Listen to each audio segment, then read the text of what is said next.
Stormtrooper Recruit. Basic infantry starts with long days of drill and blaster practice. Recruits learn to march in perfect lines and fire standard E11 blaster rifles until their arms ache. Their plain white armor offers zero comfort, but makes them look uniform. Some recruits earn a black pauldron to lead small squads. The helmet hides shaky confidence under every visor. Duties include crowd control in city streets and guarding military outposts. Recruits man checkpoints and defensive positions on occupied worlds, and enforce crowd control with rapid response drills. One recruit fainted after his first live fire drill. Another mixed up his firing orders and sent blaster bolts skyward. Each mistake becomes a lesson burned into memory. The rookie year also brings silly moments. Troopers snap accidental friendly fire selfies in the mess hall. They learn fast that the Empire's discipline leaves no room for goof-ups. Specialist Trooper Cluster.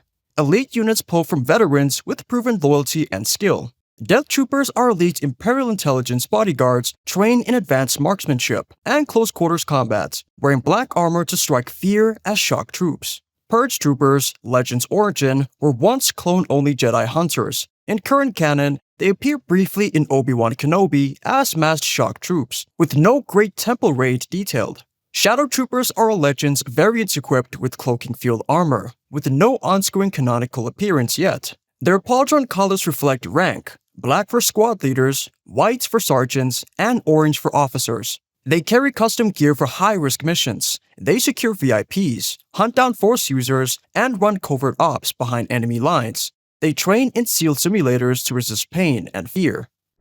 Officer Cadet.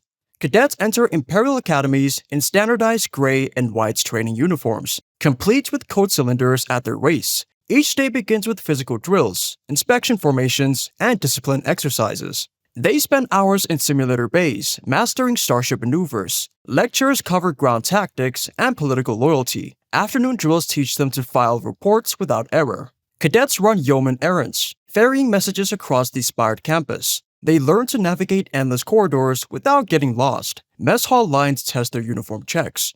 Grand Admiral Thrawn once topped his class with a strategy thesis that still gets Academy records. His name echoes in lecture halls whenever tactical genius gets discussed. Despite memorizing 1,000 regulations, cadets still forget uniform codes. Many end up in detention for missing gloves or misaligned tunic buttons. The rules are strict and the lessons are harsh. Ensign, Second Lieutenant. Ensigns receive their first officer plaque and begin bridge watch rotations aboard Star Destroyers. They stand sensor shifts, relay tactical updates to senior officers, and issue routine orders, often learning the hard way how quickly small errors can cascade. Second Lieutenants command 4-man scout teams on frontier worlds. They lead desert patrols, forced sweeps, and small-scale reconnaissance missions, then compile detailed after-action reports before dawn. Their shoulder boards display 2 narrow silver bars to denote their rank. Both ranks share core duties, squad patrols, resupply escorts, and mission briefings. They establish perimeter defenses, secure landing zones for larger forces, and sharpen their leadership on every sortie. Ensign Baz once transmitted critical rebel movements during the Hoth blockade, so crisply that Admiral Piet rerouted ion turrets in under 2 minutes. Stories like that spread fast, but most bridge officers earn their stripes over countless routine watch shifts, and almost every junior officer lives on caffeine. Another spot becomes the standard request over the comm console, because even the most disciplined officer can't function on Imperial time without a hot cup. Lieutenant. Lieutenants take command of vital shipboard divisions or lead infantry platoons on frontier worlds. Naval lieutenants might oversee weapons, communications, or sensor stations aboard a Star Destroyer, while Army lieutenants typically shepherd 30 to 50 stormtroopers through patrols, reconnaissance, and base defense. Their rank plaque displays 2 red tiles over 2 blue tiles. They're responsible for crafting and updating mission orders, inspecting gear and armor for combat readiness, and running morale checks across their units. Lieutenants also design and supervise combined arms exercises and blaster drills paired with training saber sparring, and their debrief reports frequently inform new tactical guidelines. Much of a lieutenant's time is spent troubleshooting, revising patrol routes, correcting logistics paperwork, and coaching junior officers through their first command tasks. Though they seldom earn headlines, their steady leadership, attention to detail, and willingness to shoulder the small crises keep the Empire's war machine running smoothly and earn genuine respect from enlisted troopers. Lieutenant Commander. Lieutenant Commanders serve as the executive officer aboard frigates and destroyers or as the second in command of field battalions. They wear the standard officer's uniform with twin collar bars indicating their rank, and they coordinate between the commanding officer and junior lieutenants to keep operations running smoothly. In space, the XO manages the ship's departments, navigation, weapons, and communications, and stands critical watch shifts during hyperspace jumps or combat. On the ground, a lieutenant commander oversees logistics, relays orders to platoon leaders, and steps up to command if the CO is incapacitated. Their routine includes drafting and refining tactical plans, briefing senior staff before strikes, debriefing afterward, and negotiating supply drops in contested zones. They also enforce discipline, mentor junior officers, and maintain morale across all ranks. Notable example, Lieutenant Commander Sito Jax's covert Ryloth operation combined deep reconnaissance with high-value target interdiction. Her detailed after-action reports reshaped Imperial infiltration protocols. Commander. Commanders helm capital ships or lead mechanized battalions, their plaque showing 3 red over 2 blue tiles. They coordinate fleet logistics and battlefield tactics, directing orbital bombardments and ground assaults in precise unison. Their decisions shape the flow of entire campaigns, balancing firepower and maneuver to overwhelm enemy defenses. They deploy squadrons, manage tribunals for captured rebels, and establish rules of engagement. In Rogue One, Commander Ruscott Melshi organized the Scarif Invasion team, synchronizing beach landings with orbital strikes to retrieve the Death Star plans. His leadership under fire became legendary among the rebel ranks. Endless after-action reports and strategic reviews fill their days, each document refining tactics for future operations. They mentor junior officers in risk assessment and crisis management, teaching that a single misstep can topple an entire campaign. A commander's ability to inspire confidence and enforce discipline is as vital as any weapon. Captain. Captains command cruisers or serve as senior staff on dreadnoughts. Their rank plaque marked by 3 red over 3 blue tiles. They translate high-level strategy into fleet directives, balancing firepower and resource allocation to achieve campaign objectives. Each morning finds them briefing admirals on threat assessments, coordinating with adjacent vessels, and negotiating with planetary governors for docking rights, fuel, and supplies. Their calendars overflow with council meetings, logistical reviews, and contingency planning sessions. Any major failure becomes theirs to own. Captain Neda's fatal loss of the Millennium Falcon remains Academy cautionary lore. Vader's cold, apology accepted, Captain Neda, underscores how a single miscalculation can cost both ship and life. Beyond combat, they juggle crew morale, equipment shortages, and unexpected rebel ambushes, ordering emergency hull repairs mid-hyperspace jump, and steadying nerves under bombardment. Many captains run aboard ship leadership seminars, mentoring junior officers with stories of narrow escapes. And when expense reports arrive, the running joke, "Yes, I confirmed that exhaust port," helps them laugh through the chaos. Major.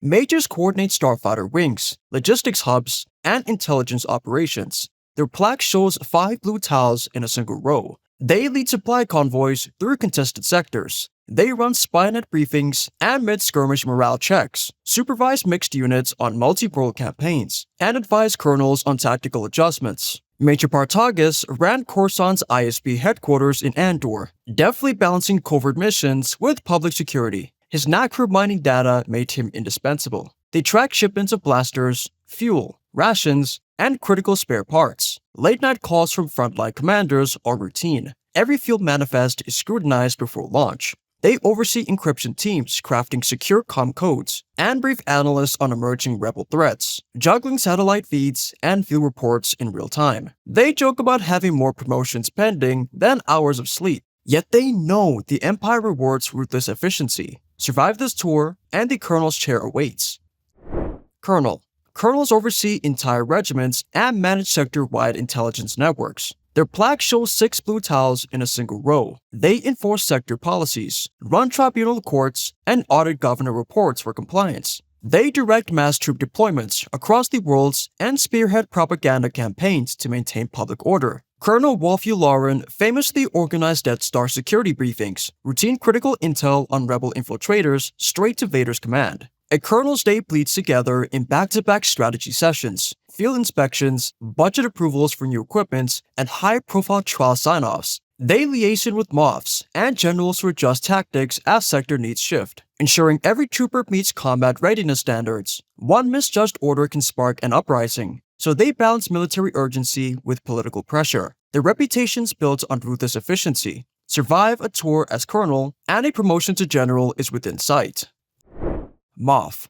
Moffs rule entire sectors, compromising dozens of star systems, acting as both political governors and supreme military commanders. Their rank plaque of 6 blue tiles, above 3 red and 3 yellow marks them as direct enforcers of Imperial will, accountable only to Grand Moffs and the Emperor. Each morning, a Moff surveys planetary reports on food, fuel, and ammunition quotas, then convenes public tribunals where local officials petition for favors or face judgments. Holographic loyalty drives pulse across city networks, reminding citizens that obedience ensures stability. Moff Jerjerrod exemplified their power while overseeing the second Death Star's construction, balancing garrison demands, coordinating freighter convoys, and worker rotations to meet the Emperor's deadlines, all while projecting calm during reactor crisis. Above all, Moffs relish the authority to dismiss underperforming governors at will. They treat firings like a sport, watching replacements scramble to prove loyalty, a stark reminder of who truly holds power in the Empire. Grand Moff. Grand Moffs oversee multiple sectors, each comprising dozens of star systems, and serve on the Emperor's inner Imperial Council. Their plaque of 8 blue tiles over 2 red and 2 yellow marks them as the highest governors, entrusted with drafting galaxy-wide policies from military strategy to trade regulations. Every day begins with private briefings on superweapon tests and intersector intelligence, followed by council sessions where they negotiate directly with senior admirals and generals. Their decrees can trigger planetary blockades or authorize new Star Destroyer fleets. Grand Moff Tarkin perfected the doctrine of fear, using Alderaan's destruction to demonstrate that defiance meant total annihilation. His iron reputation kept whispers of rebellion to a hush. Behind closed doors, Grand Moffs wage a deadly game of political chess, declaring temporary martial law in rival sectors, watching governors tremble, and plotting each other's downfall in pursuit of ultimate favor.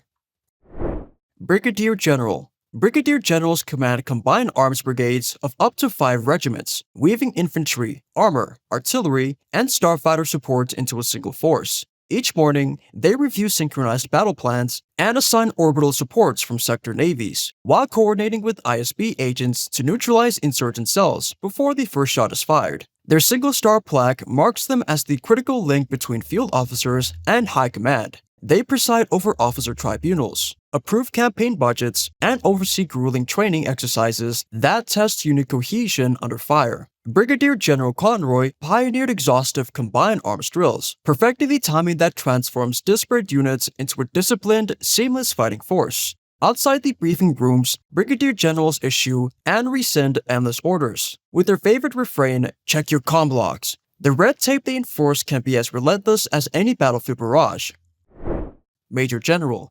Major Generals command divisions that span multiple brigades, orchestrating regional security sweeps and large-scale suppressions. They synchronize platoon advances, walker assaults, and orbital bombardments, ensuring every element, from infantry squads to starfighter wings, operates in deadly harmony. Their 2-star plaque signifies mastery of both battlefield strategy and political loyalty. Each day, they analyze fresh intelligence briefings, deploy reserve forces where rebellions flare, and authorize emergency ISB raids to silence dissent before it spreads. Major General Veers famously led the AT-AT assault on Hoth, crushing rebel bunkers beneath the unstoppable advance of walkers. From his elevated command post, he timed each salvo to turn fear itself into a tactical weapon. Off-duty, Major Generals quietly stash emergency evacuation tickets in desk drawers, a personal insurance policy for when a campaign falters. After all, no one wants to be the general blamed for a failed planetary conquest. Lieutenant General. Lieutenant Generals command entire theaters of war on contested worlds, juggling ground offensives, starfighter patrols, and high-level intelligence briefings. Each morning, they synchronize with Moffs to secure vital supply lines and confer with admirals to time orbital strikes down to the minute. Their 3-star plaque marks them as masters of multi-branch coordination. They issue theater-wide orders that ripple across sectors, setting priorities for troop deployments, factory outputs, and ISB operations to preempt any uprising. During the Mon Cala uprising, Lieutenant General Hurst Madden wove together orbital sensor nets, cruiser patrols, and ground assaults to starve out insurgents before ever firing a shot. His meticulous planning turned the besieged planet into a chessboard of Imperial advantage. Off-duty, Lieutenant Generals revel in sending reorganizational memos that rewrite sector almanacs. One misread directive can reroute entire fleets, an ever-present reminder of their uncanny power and the tension it breeds among junior staff. General. Generals hold broad command over planetary garrisons and joint offensives, coordinating armies, armor brigades, and air supports under a single banner. Their 4-star plaque shows they've passed every loyalty and competence test. They brief the Imperial Senates on war progress, chair high-level war councils, and authorize covert inquisitions to crush civilian unrest before it spreads. Code-red security clearances and officer purges pass through their desks. General Maximilian Veers led the final ground push on Hoth, ordering orbital backup just as rebel bunkers crumbled beneath his troops. His calm demeanor inspired confidence even as blizzard winds raged outside his command bunker. Each general travels with a survival kit containing final orders and a personal escape beacon, an ever-present reminder that in the Empire, blame never falls on the Emperor. Someone always ends up the scapegoat. Vice Admiral. Vice Admirals manage large squadrons, enforce blockades, and oversee starfighter production programs. Each plaque shows 6 red tiles over 6 blue, marking them as fleet deputies. They report directly to admirals, help draft naval strategy, and chair quarterly readiness reviews, ensuring every shipyard and convoy meets the High Command's exacting standards. Vice Admiral Ray Sloan ran the Imperial Navy headquarters during the Battle of Jakku. She rerouted capital ships through debris fields and jammed rebel transmissions to keep her fleet one step ahead. Her quick decisions saved dozens of corvettes from destruction when debris storms threatened the blockade. Beyond operations, Vice Admirals mentor captains, teaching them to read warp signature anomalies, plan planetary sieges, and balance crystal allotments for hypermatter reactors. When bored, they play hollow chess on bridge monitors, racing to uncover hidden rebel signals, both a pastime and a sharpened instinct for real combat. Admiral. Admirals command entire fleets across sectors, answering only to Grand Admirals and the Emperor. Their plaque shows 3 red tiles over 3 blue in a double row, an insignia of ultimate naval authority. They set fleet deployment schedules, approve new Star Destroyer classes, and mentor Vice Admirals before every major campaign. Admiral Pietz rose from prisoner escort duty to lead key fleet actions after Admiral Ozzel's disastrous approach at Hoth. His steady hand and unflappable calm earned every Palpatine's reluctant nod of approval. He later chaired nightly strategy councils, refining combat protocols and contingency maneuvers. Beyond strategy, admirals review interstellar diplomacy agreements with sector governors, balancing military necessity against political fallouts. They inspect honor squads aboard capital ships, oversee orbital bombardments, and slice through bureaucratic red tape to keep fleets supplied and battle ready. Most admirals live by one unspoken rule: never admit you're out of hyperfuel. They'd move galaxies rather than lose face with the High Command, routinely staging surprise war games in empty star lanes to keep crews sharp and protocols flawless. Grand Admiral.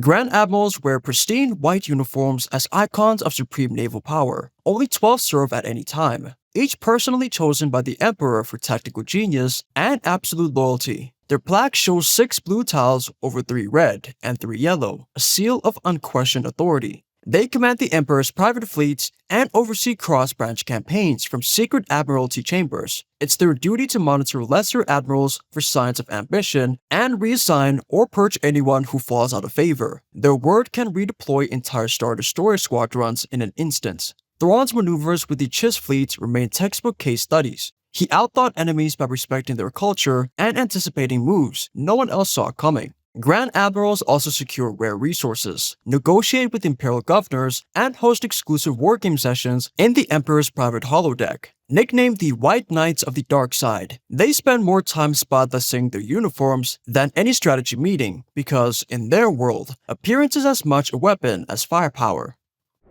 Emperor.